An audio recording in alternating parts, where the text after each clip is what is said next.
The Martian sky bled red as Cade Morin tightened the last fusion bolt on the alien vessel's hull, his stained jumpsuit caked with dust and coolant. He worked in silence, focused, deliberate, as if he could bend the broken world around him back into shape with nothing but the right torque and enough stubbornness. A few meters away, his 5-year-old son, Aaron, sat in a hover truck sipping nutrient juice from a cracked bottle, wide-eyed and quiet. He watched his father like kids once watched heroes on old Earth, full of awe, faith, and something older than either of those, trust. From across the dusty perimeter road came a voice slick with sarcasm. "Fixing alien starships now, Cade. And here I thought your own Atmos seal was still leaking."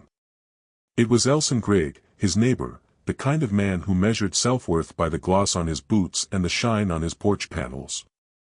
Cade didn't look up. He just kept working. The strange ship before him hummed faintly, blue vapor still curling from its coupler. It wasn't standard Martian or colonial tech. Its lines were too elegant, too precise. The figure standing beside it, tall and silent in a crimson travel cloak, had eyes that shimmered like obsidian under sunflower. It hadn't spoken a word. Not when Cade pulled up. Not when he'd opened his toolkit. Didn't matter. Cade didn't ask questions when someone needed help. He just fixed what was broken. Morning came in filtered light through dusty radiation screens. In the prefab kitchen, Cade sliced a rehydrated apple into quarters while Aaron chattered about dinosaurs that could fly through space. The coffee unit sputtered. The air recycler clanged its usual protest with each wheeze. The apartment, little more than a converted colony module, creaked like it resented waking up. Cade tried not to look at the pile of overdue credit notices under the fruit basket. He didn't have time for despair. Not when there was a kid to feed and a day to begin. Aaron giggled, milk running down his chin. Then came the hum. Deep. Harmonized. Wrong. Cade frowned and stepped to the window, brushing the seal flap aside. 3 black cruisers hovered in formation just beyond the yard. Sleek. Polished. Radiating silent authority. He recognized the insignia immediately, Interstellar Diplomatic Corps. Not Colony Patrol. Not EDF veterans. High-tier delegation. They didn't land on dusty roads like this unless something big was in motion. Aaron's voice was small behind him. "Dad, there's people outside." Cade stepped onto the porch barefoot, a rag slung over his shoulder. The morning dust clung to his skin. Toy parts and scattered tools littered the yard. From the center cruiser, a tall human in plain black stepped out, silver-haired, spine straight as a flagpole. 2 others flanked him like silent ghosts. No one spoke. Finally, the silver-haired man produced a hollow credential. "Cade Morin." "Yeah. My name is Commander Ivan Strada. Formerly EDF Joint Special Ops. I now represent the Interstellar Diplomatic Corps." He gestured behind him. "Someone you assisted yesterday would like a word." Cade's heart jolted. From the cruiser's shadow, the tall figure emerged. The alien, now in ceremonial robes stitched with sigils that shimmered with layered tech, strode forward with a calm nod of power, but of presence. Cade straightened without meaning to. Old instincts. Military wiring. The figure inclined its head. "Cade Morin. I am Envoy the Los of the Galactic Accord. Yesterday, you repaired my vessel. Without asking who I was." "I didn't need to," Cade replied simply. The Los nodded. "Which is why I'm here." A beat of silence. Then, "May we come in?" The prefab unit had never felt smaller. The Los crouched slightly to speak to Aaron, whose eyes were as wide as orbit rings. "Your father is a good man," he said in perfect Terran standard. "He fixes everything," Aaron replied matter-of-factly. Cade ruffled his son's hair and nudged him toward his room. "Go fire up the story pad, bud. I'll be there soon." Back in the kitchen, the alien placed a translucent data crystal on the table. "You performed more than a mechanical favor yesterday," the Low said. "You demonstrated the principle our Accord has spent decades searching for. You acted without prejudice, without knowledge of reward. That kind of instinct, that kind of character, is rare." Cade didn't touch the crystal. "You're offering me a job. Because I twisted a bolt the right way." Thalos's eyes gleamed. "Because you did it for the right reasons. And because too many systems ignore people like you, skilled, principled, but overlooked. That must change." Cade leaned back slowly. He thought about the nights he spent soldering broken heating coils for neighbors who couldn't pay. About the months when every meal had to be split just right. About Maria, his late wife. And how she dreamed of doing something that mattered before the cancer ate her away. He looked at the crystal. "Okay," he said quietly. "What's the catch?" The Low smiled. "Only that you bring your tools. First day is a hands-on assessment."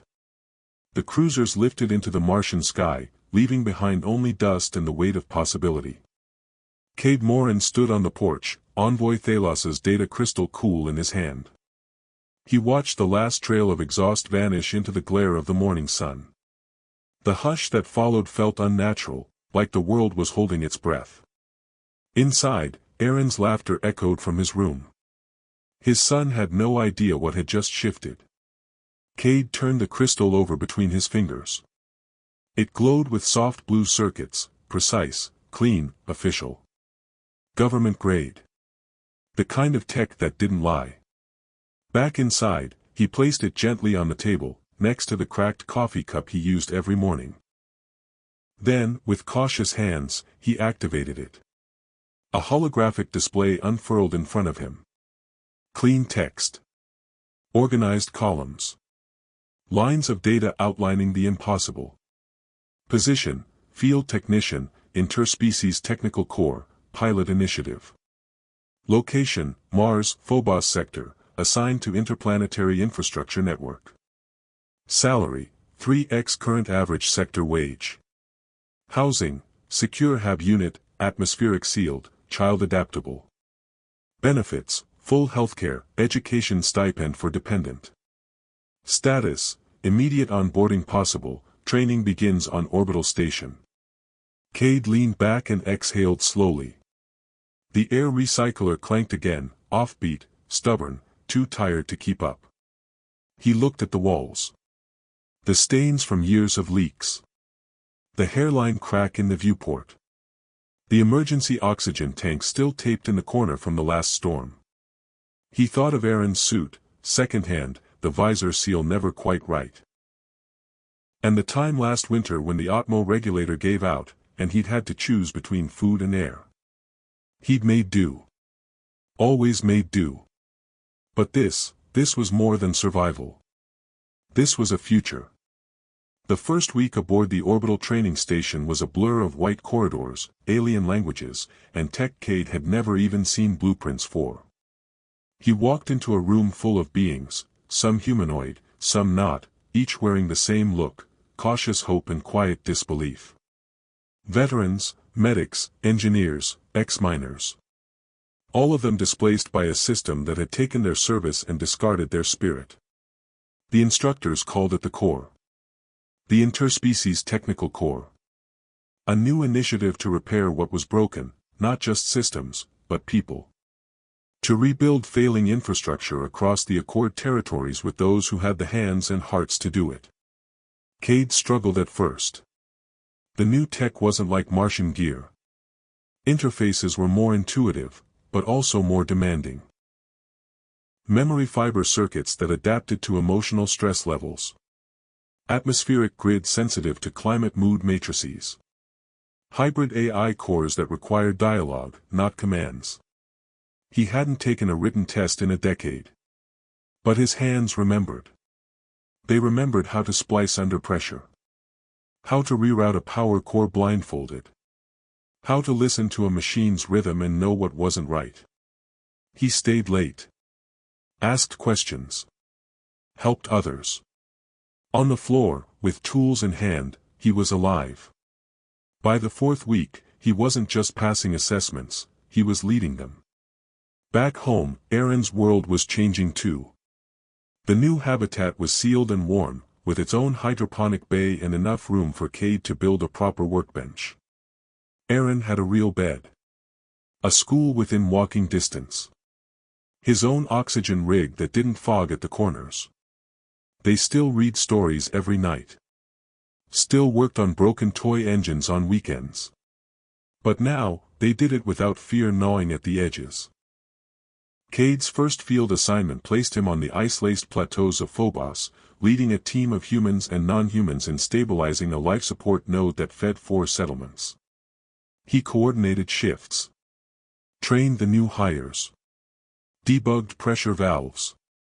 Even crawled through vent shafts himself when one of the younger techs panicked.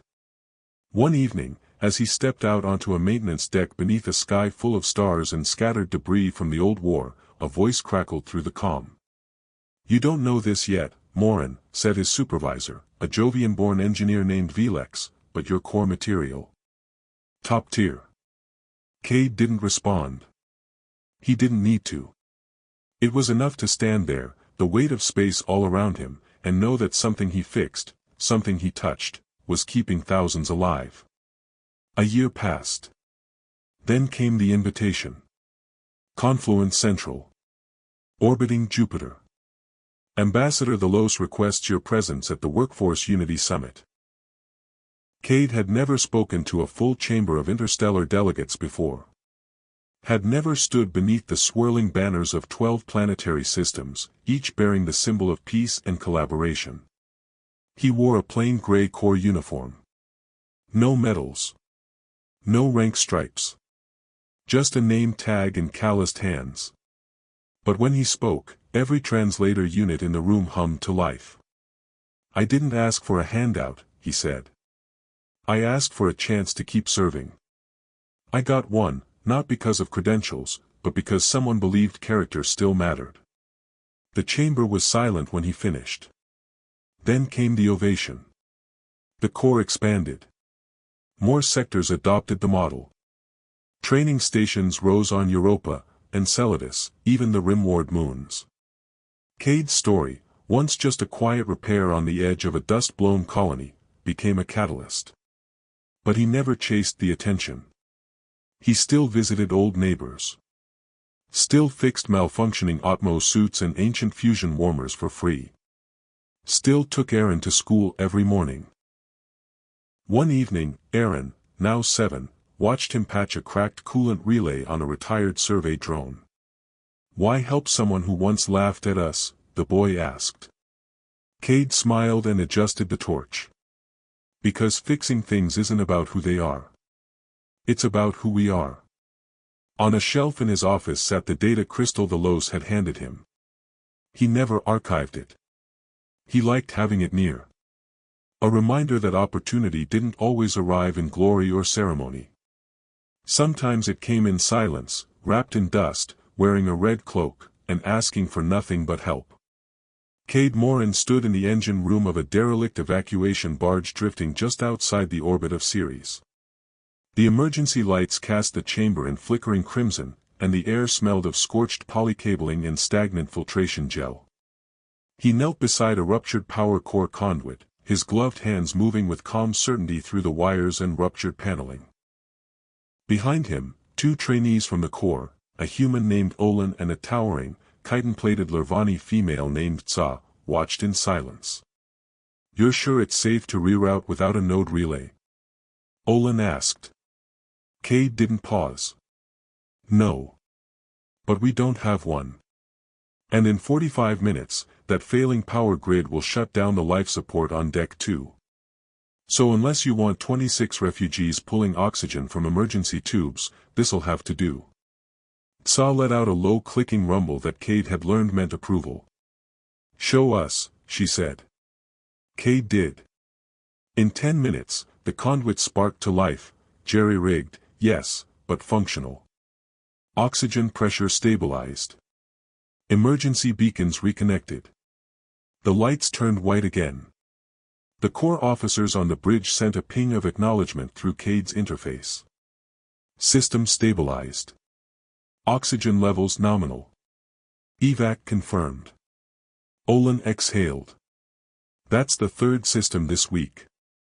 You'll stop counting, Cade said, standing up and wiping his hands. Eventually it just becomes what you do. Tsa tilted her armored head. You like doing this. Cade looked around the patched-together chamber, the buzzing conduit, the blinking green status icon. Then he nodded. I do.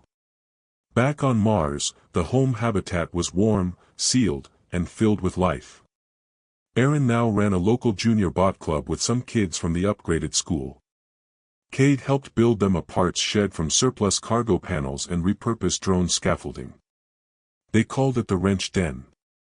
Cade insisted on nothing fancy, just tables, tools, and a place to tinker. He also added a gravity-neutral workbench for a Martian-born girl with low bone density, modifying a solar collector to power the lab off-grid. Some nights, Aaron stayed up late helping her solder practice boards. Cade would watch from the doorway, arms crossed, heart full. He never mentioned to the kids that he now oversaw Corps operations across the entire Mars-Phobos corridor. He didn't need to. Months passed. Cade's days filled with diagnostics reports, transport manifests, field team briefings. He trained new Corps leaders, humans, xenohybrids, deep system AI proxies. Some had degrees from orbital universities. Others, like him, had calloused hands and battered pasts. One of his favorites was a former mining forewoman from the asteroid colonies, Jean Vecca. She'd lost her crew to a tunnel collapse because the safety protocols hadn't been maintained. No one had taken responsibility. Now, she was leading safety retrofits across 3 mining belts and sending him handwritten reports signed "Still breathing, thanks to you." Cade kept those in a folder titled Reasons. Then, one quiet cycle, a message arrived. Sender, Envoy the Los. Subject, Briefing Request, Priority, High. Location, Kepler Station, Outer Rim Border. Topic, Phase 2, Outreach to Disconnected Sectors. Cade read it 3 times. Then he packed his gear. Kepler Station hung in the black like a forgotten thought, distant, still, solemn. A reconfigured war structure from the Confluence's early expansion, it had since become a diplomatic node for contact with sectors untouched by central governance. The Los met him in the docking bay, dressed in muted robes, the shimmer of regalia replaced with utilitarian folds. Cade, he said with a brief nod. Thank you for coming. What's going on? The Los gestured toward the interior. There are systems out there, entire populations, who've never received technical support. Never been offered inclusion. Not because they refused, but because we never reached them. Cade folded his arms. And now you want to. We must.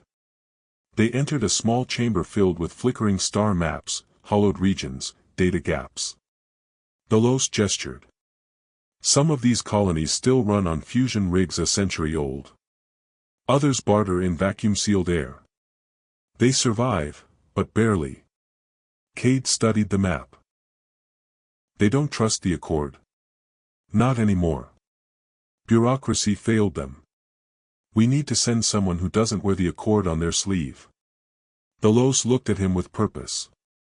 You're not just a technician anymore, Cade. You're a bridge. Cade raised a brow. You sure they want a bridge with a soldering iron? The Los smiled. Exactly that. Later that evening, Cade sat alone in Kepler's view deck, staring at a drifting starfield.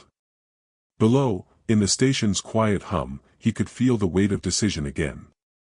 The last time he'd taken a leap like this, it had led to a future. A real one. For him. For Aaron. And now, it might do the same for others. He took out a battered multi-tool from his pack, the one he'd used to fix Thalos's vessel back on Mars.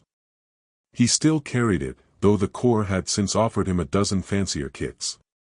He kept it as a reminder that sometimes, one fix starts a chain reaction.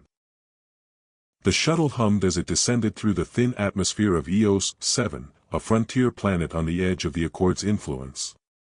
From orbit, the world had looked like a sea of ochre and mist, broken by mountain spines and ash-colored deserts.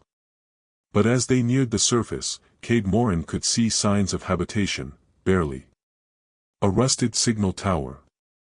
Solar arrays, cracked and partially buried in dust. Settlement domes half-collapsed from storms that had never been logged in official records. They hadn't asked for help. Because they didn't believe anyone would come. Cade adjusted the pressure straps on his survival suit.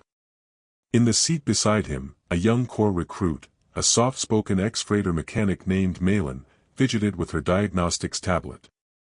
"You nervous?" she asked. "No," Cade said. "Worried?" "Yes. But not nervous." She nodded slowly, then whispered, "They say this place hasn't received off-world contact in 15 years. Cade glanced out the viewport. "Then we're not just bringing tools. We're bringing trust."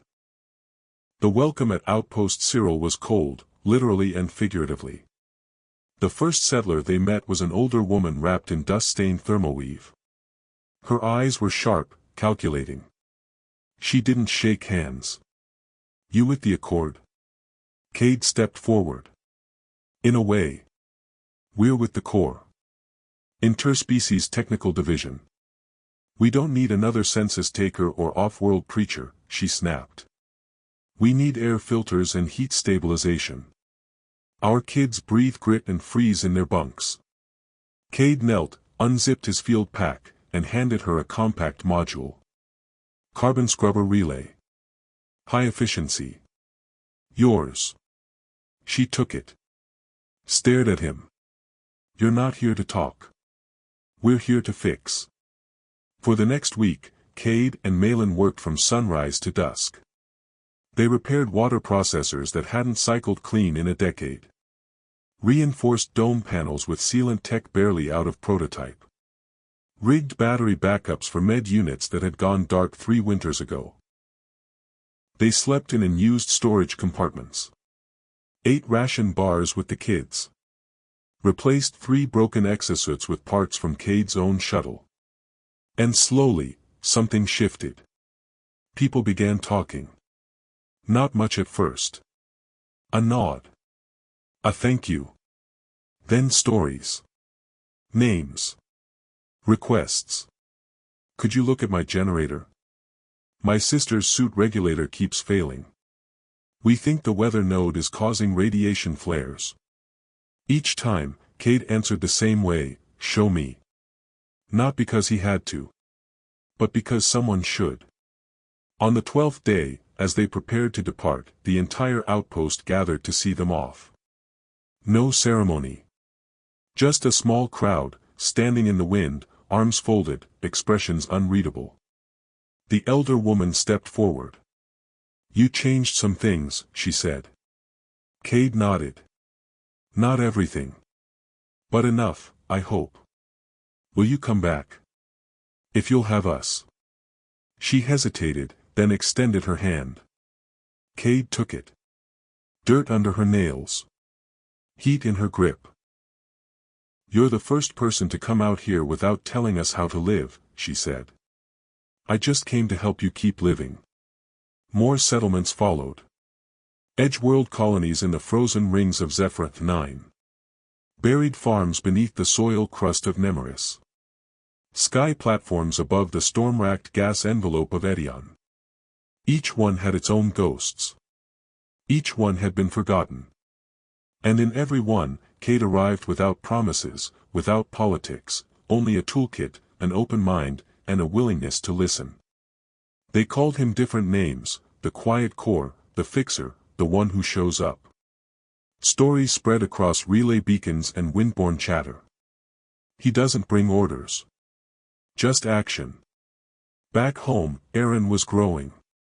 Now 9, he'd earned his first Corps commendation for designing a self-repairing hydration sensor for low-pressure environments. He'd built it in the wrench den using scrap from his dad's shuttle and a borrowed calibration lens. Cade had watched with quiet awe. Not because it was impressive, but because Erin had done it for someone else, a friend with brittle lung syndrome who couldn't keep her soil pods alive. "You proud?" Erin had asked, a little shy. Cade had just pulled him close and whispered, "More than words can cover." Then came the message that changed everything. Priority transmission. From Central Accord Operations. To Cade Morin, Interspecies Technical Corps. Appointment recommendation, Head of Outreach, Unified Technical Resilience Initiative. Notification, approved, unanimously. Cade read it twice. Then sat back, slowly. This wasn't just a field assignment. This was a chance to shape policy. To decide where help went. How training was offered. How service was defined. But it would mean leaving the field. Leaving the smell of solder. The rumble of a broken relay core. The hands-on touch of fixing something that mattered. Still. It also meant reaching more people. Giving others the chance he had once been given. He closed his eyes and saw the moment again, dust, a red cloak, a broken ship, and a choice made with no agenda. He whispered, "Okay." 3 years later. The chamber was vast, its ceiling a dome of synthetic crystal through which Saturn's rings gleamed like brushstrokes of silver fire. Delegates from dozens of worlds sat in rising tiers, their robes, carapaces, and exosuits forming a mosaic of civilizations. At the center, beneath the banners of the Accord, stood a single figure in a dark gray corps uniform. No medals. No ceremonial collar. Just calloused hands. And a name badge, Cade Morin. He cleared his throat once, the translators sinking to his voice. 3 years ago, I was fixing broken water pumps with parts scavenged from old survey drones. I didn't think anyone was watching. I didn't ask for promotion. Or recognition. I just believed that people deserved a life with dignity, even when they couldn't afford it. Especially then. He looked around the chamber. The crowd was silent. Listening. Today, the Corps supports 47 systems. Thousands of workers, many of them veterans, exiles, once forgotten, now rebuild the galaxy from the ground up. We don't promise perfection. We promise to show up. To fix what we can. And to teach others to do the same. A pause. Then. Sometimes a broken ship is just that. But sometimes, it's a beginning. Outside the chamber, in the shaded atrium of Confluence Central, Cade stepped out into filtered sunlight and let the tension roll off his shoulders. A group of technicians, new recruits, passed by and nodded respectfully. He nodded back. Not as their commander. But as one of them. A hand touched his sleeve. He turned, and smiled. Envoy Thelo stood beside him, his ceremonial robes minimal, marked now with the sigil of the Unified Technical Resilience Initiative, the program Cade had been asked to lead. "You've changed a lot," Thelo said, voice warm. "So has the galaxy. Because of you." Cade shook his head. Because someone once gave a forgotten mechanic a chance. Thalos's gaze drifted upward, to the sky beyond the dome. And now, there are thousands more like him. Some already rising. Some still waiting. Cade exhaled. Then we keep going. Back on Mars, in the habitat nestled near the edge of the terraformed sector, Erin, now 12, was tightening a power coupler on a youth-built rover. Around him, the wrench den had expanded into a full technical workshop. Young minds of all species swarmed through it, repairing, inventing, collaborating. They didn't ask each other where they were born. They asked what they could build together. Cade stepped into the shop just as Erin hit a snag with a pressure modulator. "Need help?" he asked. Erin grinned. "I was going to ask you that." They laughed. And together, They opened the panel. Later that night, Cade sat alone in his study. On the shelf beside his old multi-tool sat the data crystal the Lows had given him, years ago now. The glow was faint, dimmed by time, but still steady. He picked it up. Still scratched. Still warm from memory. He thought of every moment since. The alien with the red cloak. The black cruisers. The bolt he'd tightened without asking for rank or title. And the life that had grown from that choice. He stood. Walked to the window. Outside, stars turned over a world that was healing, one circuit at a time.